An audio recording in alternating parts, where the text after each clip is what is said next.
Hai kam jirtan baga nagaan dhuftan isiniin jecha viidiyoo kana keessatti bank reconciliationii qabadhee isiniif dhiyaadheera. Akkuma beekamu yaa'u afaan oromootiin accountingii fundamental accounting waan kan jedhu barattoota accountingiitii fi fiildii biraa kan wal qabatan kanneen akka economics management cooperatives dabalatee fiildii kana koorsii kana ni baratanii koorsii kana keessatti bank reconciliation inni jedhu beekamaadha.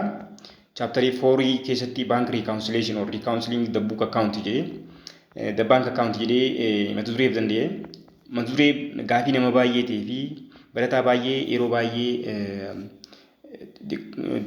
rakkisuudhaaf beekaman keessaa mata duree tokko.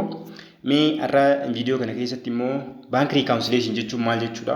Akkamitti immoo bank reconciliation kan akkamitti akka hojjetamu waliin ilaalla. Walumaan hordofnu mee as it is definition from raw definition in English language, the bank and the depositor maintain independent records of the depositor checking accounts. Kana jechuun maal jechuudha? Baankii fi depositor jechuun namni tokko fakkeenyaaf kaampaaniin if danda'e tokko dhaabbanni if danda'e tokko depositor qaba nama maallaqa mana baankii isaa kaa'uun kan daleeduu akkaawuntotoo qaba akkaawuntii maallaqa galii adda addaa irraa argame mana baankiitti kuusuudhaan hojjetan qaba kaampaaniin if danda'e tokko akkasuma manni baankiitis hojjettoota qaba. Isaan kun lachuu riikardii adda addaa godhan fakkeenyaaf kaampaaniin tokko fakkeenyaaf fudhannoo Haramaya Yuunivarsiitii kaampaanii jechuu baanus orgaanaayizeshinii tokko waan ta'eef hojjettoonni waajjira faayinaansiidhaan galii adda addaa kan barattoota irraa adabbii fuudhamees ta'uu danda'a. Kan karaa barattoota distaansiis ta'ee galaksii galgala baratanii irraa argame ta'uu danda'a. Gara waajjira faayinaansii gisee galii waajjirri faayinaansii kun fuudhee gara baankiidhaa geessa. Yeroo gara baankii geessan warri hojjettoonni dhaabbatichaadha jechuudha. Hojjettoonni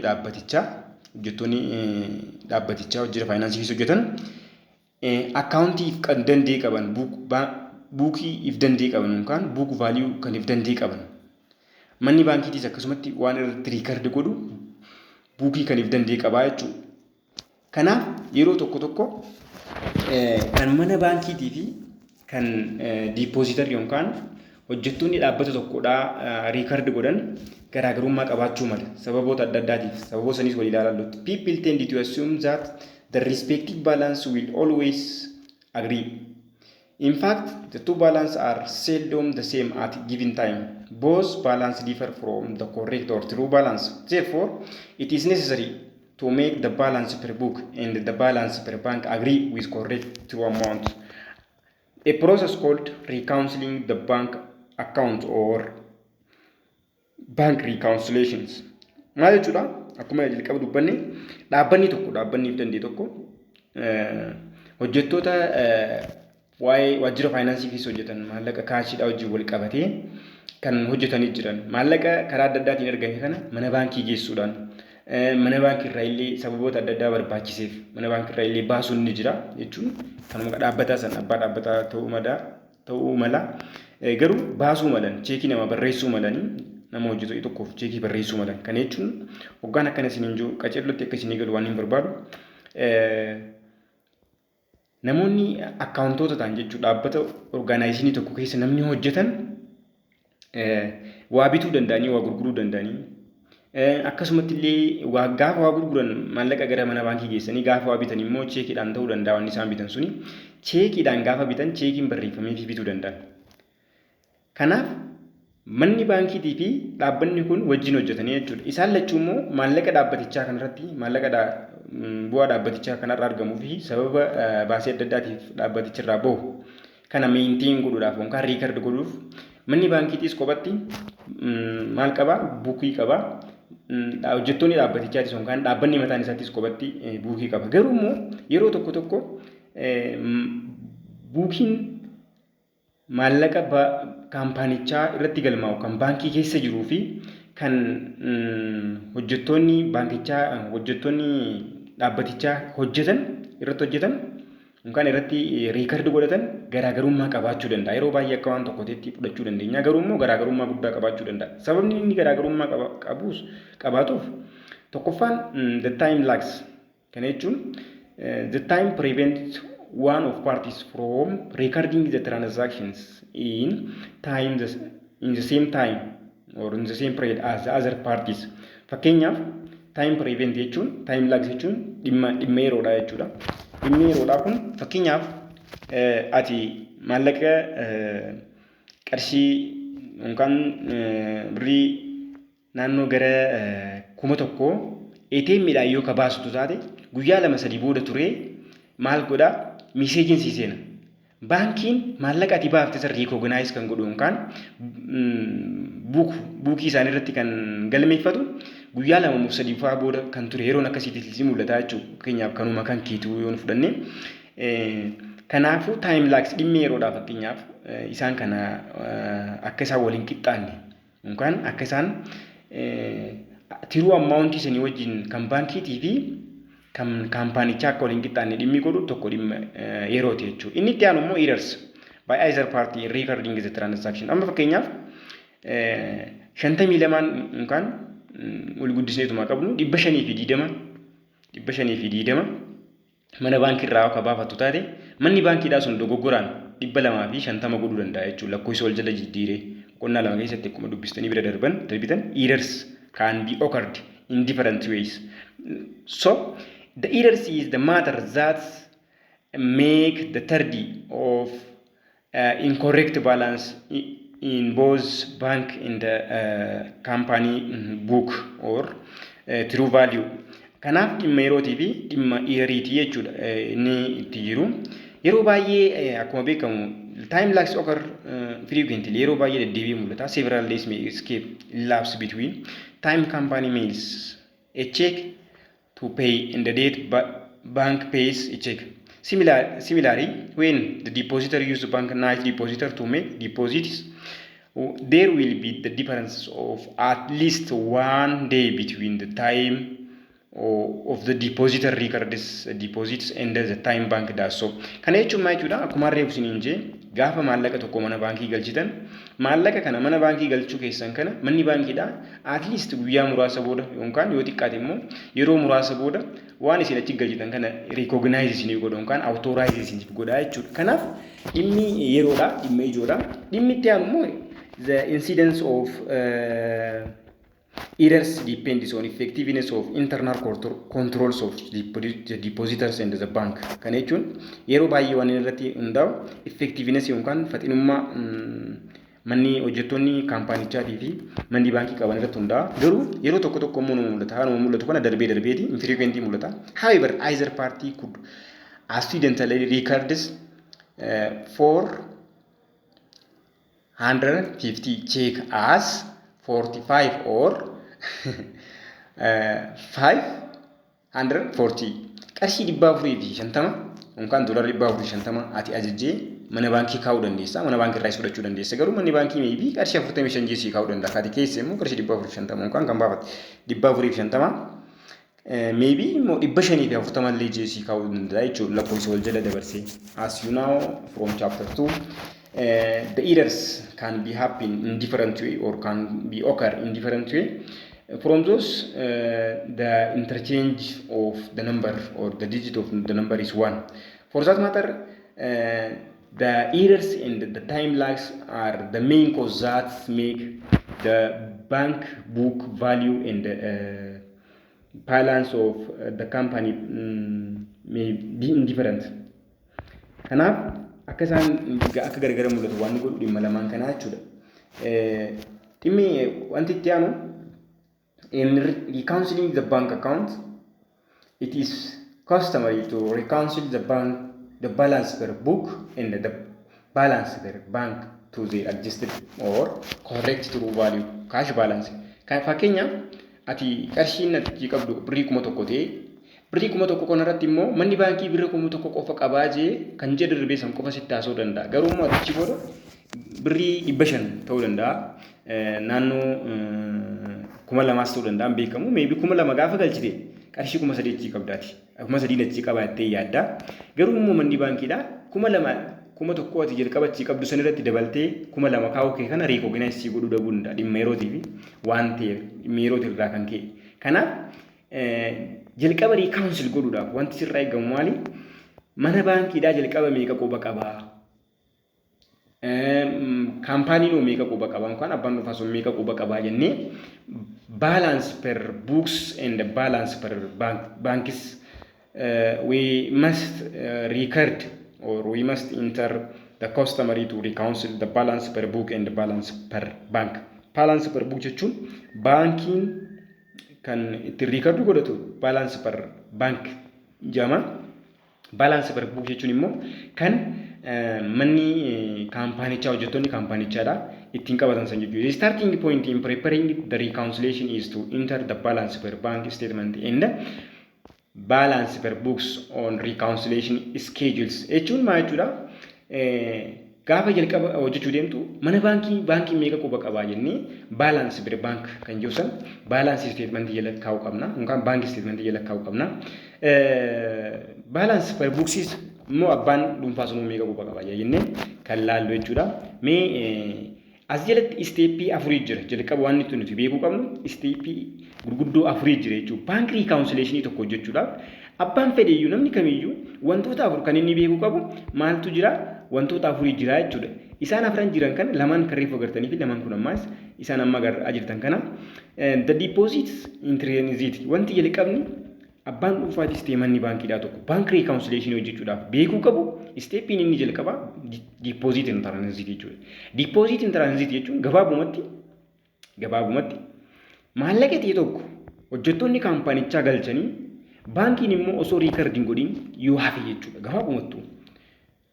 Kanaaf mee ingiliffaa jecha dheedhii ingiliffaa isaatiin yoo ilaallu compare the individual deposit listed on the bank statement with deposit in transit from preceding bank reconciliation and with the deposit per company records or duplicate deposit slips. Deposit recorded by the depositor that have not been recorded by the bank are the deposit in transit. Add those deposits balance per bank. Kana jechuun maal jechuudha? Kun maallaqa jalqaba manni baankiidhaa quba qabu yookaan hangana na biraa qaba dhaabbanni akkana jedhamu hangana na biraa qaba. Fakkeenyaaf namni tokko falmataa namni jedhamu tokko maqaa kiyya fudhanne falmataa namni jedhamu tokko birrii kuma tokko na biraa qabaa jee baankiin recognize kan naaf godhee jiru kan jedhe darbee yoo ta'e garuu immoo an birrii kuma lama kumaan reefu isiniin jee birrii kuma lama kaniin qabu sun irra dabalee yoo hin galche yoonii fi baankiin falmataan birrii kuma lama galchee jira birrii kuma tokko duraan qabu irratti birrii kuma lama galchee jira yaada jiru yoo recognize godhuu baate yoo record godhuu baate maal jama maalleeni nan galchee kan baankiin osoo record godhin hafeessuun maal jama deposit in transit jama jechuudha gabaabumatti. Inni itti aanu immoo outstanding checks. Outstanding checks jechuun gabaabumatti wanti inni maal jechuudha? An akkuma reebsin hin jee birrii kuma sadi duraan qaburraa birrii kuma lama baasee maybe namaaf barreessuu hin danda'a maybe ATMiin baasuu danda'a garuu immoo maaliin godha baaseetiin jira manni baankiidhaa immoo garuu akkaan an baasee quban qabu. Kanaaf gaafa immoo akkaan an baasisan arkee baasuu biyya san arkee wantoota adda addaa ilaaluu danda'a eventiin an akkaawuntii jirratti hojjedhe kan isaan bira jirrutti arkuu danda'anii maal godhanii baasuu biyya gaafa argan recognize godhan garuu immoo maallaqaan an baasee falmataan maallaqa kan gana jedhamu birrii kuma sadii irraa kuma lama baasee jira osoo jaanii kan isaan hin galme osoo hin galmeessin hafan sun outstanding checks jedhama jechuudha gabaabumatti akkasii the amount that is withdrawn from the bank by the cash owners and it is not recorded as deducted from our initial account is known as outstanding checks. This is known as what? Outstanding checks. Deduct outstanding checks from balance per bank. Kan jechuun maal jechuudha? Baankiin ifirraa eebisaa jechuudha wanti itti baasisan.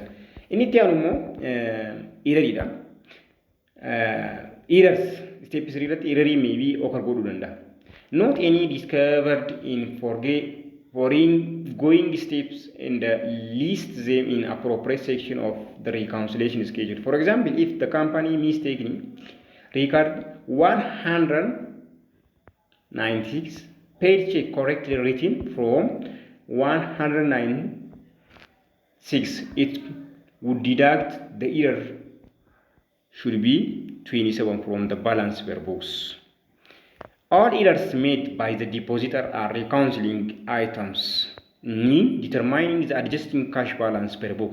In contrast, all errors made by the bank reconciling items is determining the adjusting cash balance of the bank. Kana jechuun maal jechuudha? Namni tokko gaafa maallaqa baasuudhaaf ajaju yookaan maallaqa galchuudhaaf risiitii yookaan foormii ulaa mana baankii hunduma dura jirtu san barreessee gaafa galchu birriin inni galche birrii 169 yoo ta'e yookaan doolaara 169 yoo ta'e garuu wanti birriin inni galche birrii 169 manni baankiidhaa immoo kan isaaf barreesse maal ta'a birrii 196 wal jala geeddaree jechuudha dogoggoraan yookaan akka barreessuuf ta'e adeemsa keessa wanta inni jalqaba barreessisanii fi wanta abbaan maallaqa mana baankii kaayyatu birrii 169 naqee barreessi naqesan unkaasan yeroo laalan irra deebanii garuu immoo manni baankii kan galmeesse birrii 196 jechaadha. Kanaaf maal godhaa baankiin ifirraa hir'isaa jechuudha birrii 27. Namni dogoggora hojjete manni baankiitis ta'ee hojjettoonni mana baankichaatis ta'ee hojjettoonni dhaabbatichaadhaa dogoggora hojjetan dogoggorri isaan hojjetan ifumaaf sirreeffatanii jechuudha. Baankiidhaan ati sirreessin jedhanii ifumaaf sirreessatanii jechuudha. Inni itti aanu immoo baankii memorandamidha. Baankii memorandam there are two types of baankii memorandam. Credit bank memorandam and debit bank memorandam jedhamuudhaan bakka lama qoodaman. Baankii memorandam jechuun warri credit bank memorandam jennuun eenyufaadha? Kan baankiin account liability kee kan isaan bira jiru irratti siif qaban jechuudha. Fakkeenyaaf galii adda addaadhaa maallaqa siif collect godhuu danda'anii isa collect siif godhan san yookaan ati dhala kennitee dhalli siif ati kennite sun gaafa siif galu manni baankii credit memorandum jala siif barreessa. Garuu immoo sababoota baasii adda addaatiif manni baankiidha debit memorandum jala siif barreessa. Fakkeenyaaf charge service fakkeenyaaf maallaqa 100 account irraa qabaatte maallaqa 100 account irraa qabdu kan yoo kabaastu taate akkuma beekamu especially barattoota biratti ATM'n siin baasu maaliif charge fee yoo hin qabaanne jechuudha yookaan charge service yoo hin qabaanne service charge yoo hin qabaanne waan ittiin baasu san ATM waan tokko qaba maallaqa hanga ta'e tokko jechuudha. Isaan akkasiisuun walitti hidhamanii yeroo baay'atan debit memorandum jedhanii account keetirraa siif hir'atanii jechuudha. Hir'atanii siif kaaman. Fakkeenyaaf the trace bank memorandum to depositor records list in the appropriate section of the reconciliation schedule. Any are recorded memorandum. For example, the company would deduct from the balance per books 5 debit memorandum for bank service charges. Akkuma reefsin similarly, it would add balance per books 32 interest earned. Amma fakkeenyaaf birriin 32 yookaan doolaarri 32 maallaqa itti dhala kan irraa kan argamooti credit memorandum jala si barreeffamu yookaan achi jala si qabama jechuudha. Debit memorandum jechuun immoo ati firraa hir'ista mana baankiitti hojjetamee garuu immoo ati firraa hir'ista jechuudha. Saboota adda addaatiif birrii 5 fakkeenyaaf charge fiidhaaf yookaan wanti waraqaa ittiin cheekii keessan print godhuudhaaf ta'uu danda'a. Cheekii namni fayyadaman cheekii san print godhuudhaaf maallaqa si barbaachisu ta'e maallaqa san si barreessuudhaaf hojjechuudhaaf maal isaan barbaachisa? Credit memorandum fi debit memorandum. Kanaafuu achi jala si galmeessan jechuudha. Birrii charge fiin kee kun yeroo hunda yookaan service charge kan jennuun kun debit memorandum jalatti barreeffama akkuma asirraa arguu dandeessan kanatti jechaadha. Inni itti aanu immoo akkuma reefu jenne interestiin sun gaafa kolleektii godhe maallaqa kolleektii godhe san credit memorandum jala si barreessaa jechuudha. Mee illustration isaanii ilaallu. Illustration isaanii gaafa laalle illustration isaanii gaafa laalluudhaaf yaalle Victory Peak Ltd bank statements for May 2017 show the following data. Victory Park kan jedhamu kun bank statementiin isaaf dhufe baankii isteetmentii jechuun maalleen isaadha kan inni ittiin hojjetaa ture kan ji'a tokko yeroo bara 2017 yeroo isaa dhufu Victory Peak LTDs yookaan limited liability kan jennu maal qaba bank statementii qaba. Bank statementiin kun baalaansiin bank statementiin maalleen Victory Peak dhaan bira jiree bank recognize godhee doolaara 100,000 fi 26,500. Inni itti aanu immoo gaafa jalqabaa jechaadha. Gaafa jalqabaa ji'a shanaffaa guyyaa tokko ji'a shanaffaa guyyaa tokko maalleen Victoria Peak LTD'n na biraa qabajee baankii recognize godheef birrii 100,000 fi 26,500. Garuu asirraa birriin DBT memorandumii ta'e NSF check warri jennuunis ni jiranii isaan sun DBT memorandum ta'uudhaan birrii yookaan doolaara 1,750. Garuu gaafa ji'a shanaffaa guyyaa 31 maal godhee doolaara 1,142,800 na biraa qabda jee baankiin kan itti himu jiru jechuudha. Amma eenyutti himu jira? Victoria Peak LTD kanatti himu jira. Dhaabbatichatti himu jira. Dhaabbata Victoria jechuun collection of not receivable. Collection of not receivable. Maalleen adda addaadha kan inni collect godheef birrii meeqa? Birrii yookaan doolaara 5,000 fi birrii 50 jechuudha. Doolaara 5,050. The cash balance per books at May 31. May 31 jechuun garuu kun kan mana baankiiti jechuudha. Isaan kun hundinuu kan asitti argitan kun hundinuu kan mana baankiiti isaan kun. Garuu kaampaanichi meeqa galmeeffatee jira? Meeqa galmeeffatee jira? Mee 31 irratti jechuudha. Asitti akkuma agartan Mee 31 irratti doolaara 133,190 jee galmeeffatee jira jechuudha. Eenyutu galmeeffate? Kaampaanichaa galmeeffate.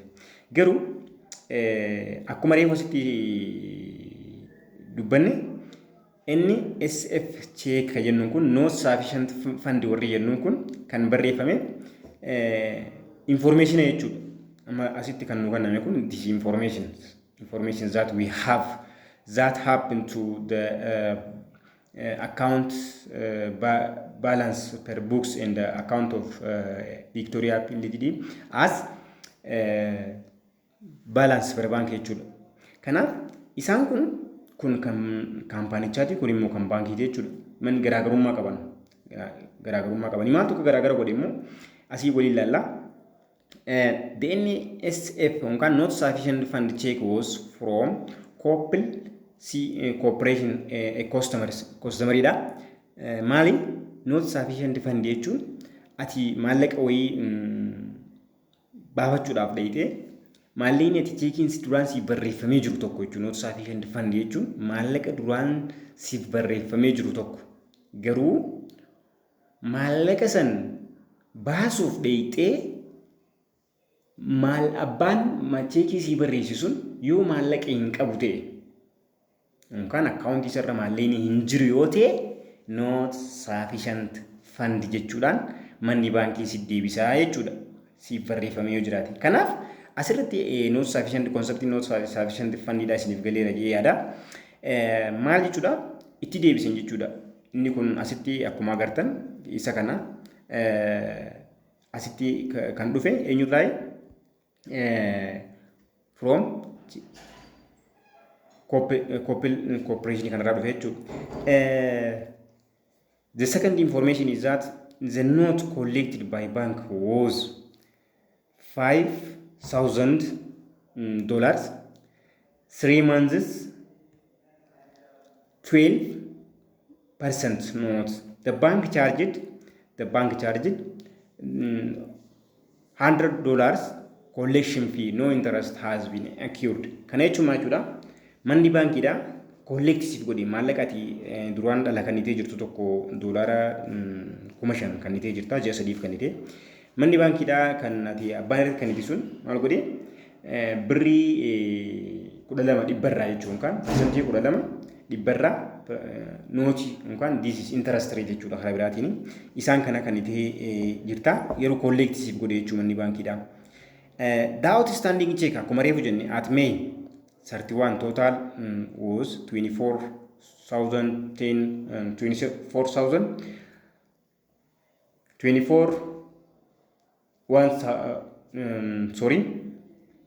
birrii 24,100 jechuudha. Birrii dolara $24,100 was outstanding check that you withdraw, but the bank is not recorded the amount that you have already withdraw.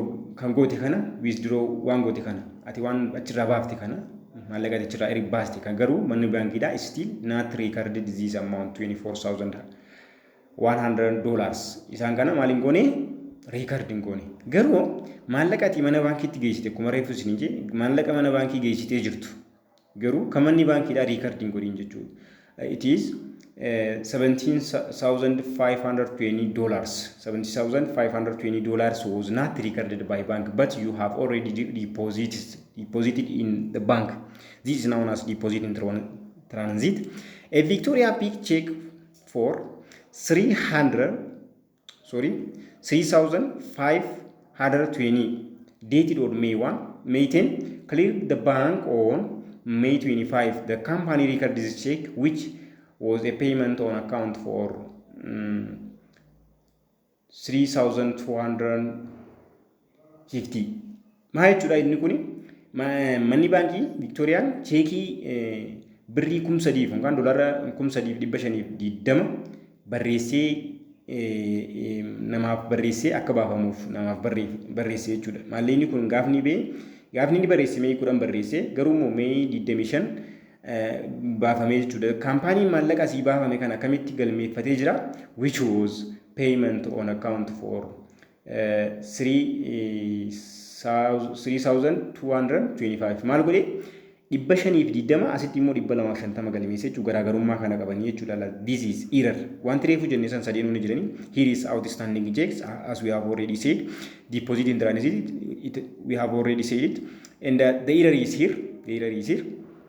It is the error which can be happen or can be occur on the bank statement or in bank reconciliation term jechuudha. Isaan kanaaf instruction nu kenname maali prepare bank reconciliation at May 21. Baankii maallaqa kaampaanichaadha kan baankii quba qabuu fi abbichi kaampaanichaadha yookaan abbaan kaampaanichaadha quba qaban lamaan kana reconcile godha walitti araarsaadha tokko taasisaadha injee inni itti aanu immoo journalize the entries record by the reconciliation isaan kana maal godhaa nuun jedhani journalize goona mee akkamitti akka dalagamu waliin ilaalla. Jalqaba wanti beekuu qabna sitti jalqaba akkuma reefu dubbanne dura baankii yookaan financial statement kaasuudhaaf yaalaa turre maqaa kaampaanichaatiif barraa maqaa mata duree waraqaa tanaa yookaan mata duree statement kanaatiif barreeffama inni itti aanu guyyaa barreeffama jechuudha. Victoria Peak Ltd jechuun maqaa kaampaaniiti. Dhimmi nuti waan kana barreessineef bank reconciliationidha. May 31 bara 2017 jechuudha. The cash balance per bank statement was, as we have already said, this one is asii bika kana akkuma arguu dandeessan kana inni asii kun kan reefuun tana manni baankiidha May 31 irratti ni qabaa jennee yaadne isaasii kana jechuudha. Isaan kanaan tokkicha garuu yeroo jalqaba galmeessuun kan May 31 san galmeessinaa jechuudha. Asittis birrii 100,000 fi 42,800 asillee addanallee birrii 100,000 fi 42,800 jira jechuudha. Kanaaf isaan gizee galmeessuun akkasii galmeessina. Deposit in transit jechuun 17,520 kana kan namni abbaan kaampaanichaadha sun deposit godhee mana baankii galchee garuu immoo manni baankii isaaf hin galmeessine jechuudha inni kun. Kanaafuu maal goona adiidha asirratti dabalamaa jechuudha. Irratti dabalamaa hangana galfatee jira jeeti recognize godha. Gaafa walitti daballe birrii 100,000 fi 320 dhufaa jechuun kan doolaara 100,000 fi 320 dhufaa jechuun gaafa walitti daballe.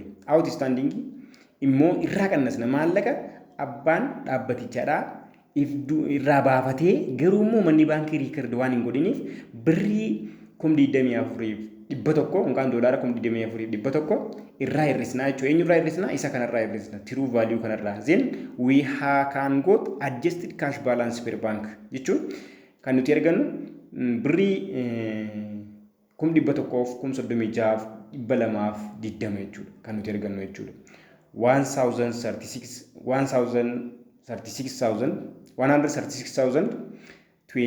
136,220 dollars was the true value of the company that company have in bank jechuudha. Man kan bankiin kan kaampaaniin baankii biraa qabu kan baankiin kaampaanichaaf recognize godhuu qabu birrii 1,136,220 ta'uu qaba jechaadha sitti. Inni itti aanu immoo cash balance per books. Cash balance per books kan immoo kan J31ffaadha. Guyyaa 31ffaadha isa kana jechuudha. Inni kun gaafa galmaa'u eenyuuf galmaa'u? Cash balance per book kana keessatti gizee galmeessinu isa kana galmeessinaa jechuudha. Meeqa galmeessinaa? Birrii 1,133,190 kan doolaara 1,133,190 kana kan abbaan kaampaanichaa mana baankiitii hin qabajee wanti isarratti daftarii isarratti yookaan yaadannoo isarratti qabatee jiru isa kana.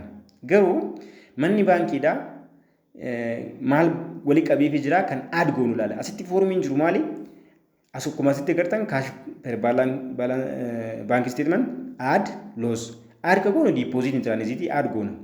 Maaliif yoo jettan galchee jira garuu manni baankiidhaa recognizing gooneef. Kan immoo abbaan kaampaanichaadhaa yookaan abbaan maallaqaa baasee jira garuu baankii recognizing goone less goone ni hir'isna jechuu isa kana.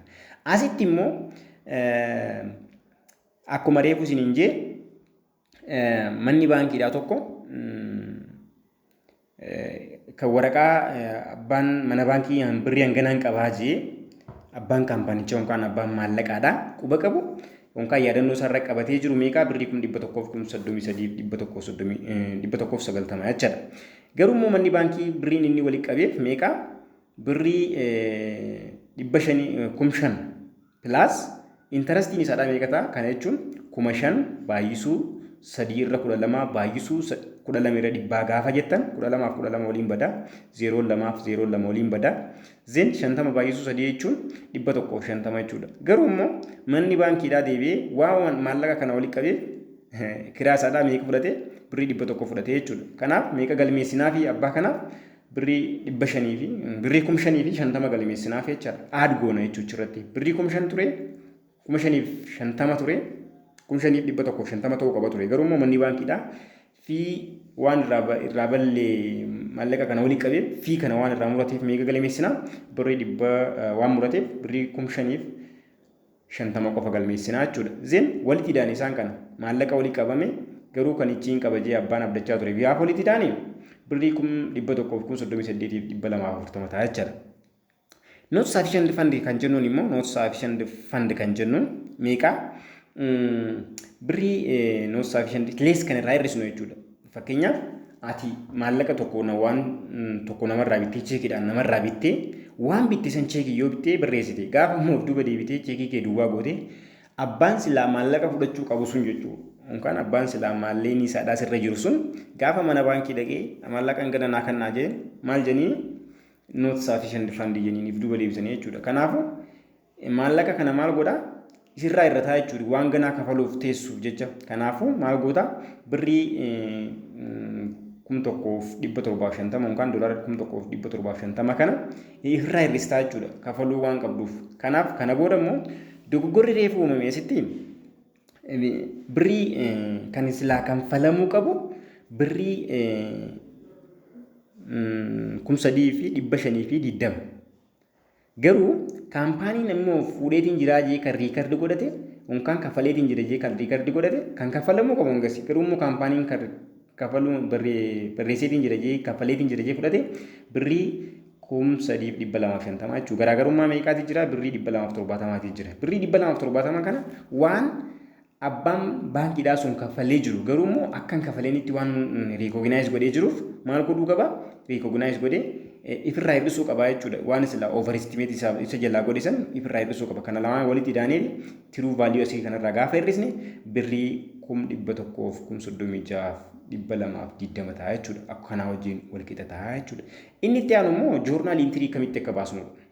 Joornaal intirii gaafa baasnu Meey 31 irratti kaashiin namichaa galee birrii 5,550 eessaa dhufee naan jettan maallaqa walii qabameef san jechuudha. Yookaan intarastii inni jalqaba kannee jiru kan baankiin isaaf walii qabee jiru sun maal jenna kaashii jennaan. Miscellaneous expense jechuun immoo birrii 100 kan gartee manni baankiidhaa sababa birrii kana walii qabuutiif jecha irraa murate sin jechuudha. Isaan silaa meeqa ta'a? Kana lamaan gaafa walitti hidhaatan 50 5,150 ta'a jechuudha. Garuu immoo manni baankii irraa muratee jira. Not receivable kaashiin kee hangasiin dabalee expensiin kee immoo 100 dabalee wanti beekuu qabdan asitti kaashiin kee meeqaan dabalee kan duraan jirurra birrii 5,550 dabalee expensiin kee immoo baasiin kee 100 dabalee jechuudha. Not receivable wanta atiif duratti fudhachuu qaba jettee yaadaa turte sun kan jalqaba gartee diibiit godhee increase godhate sun amma sirraa irratee jira amma kafalamee jira. Kanaaf maal godha birrii 1,000 kannitee jirte jalqaba birrii 5,000 kannitee jirta birrii 5,000 kannitee jirta.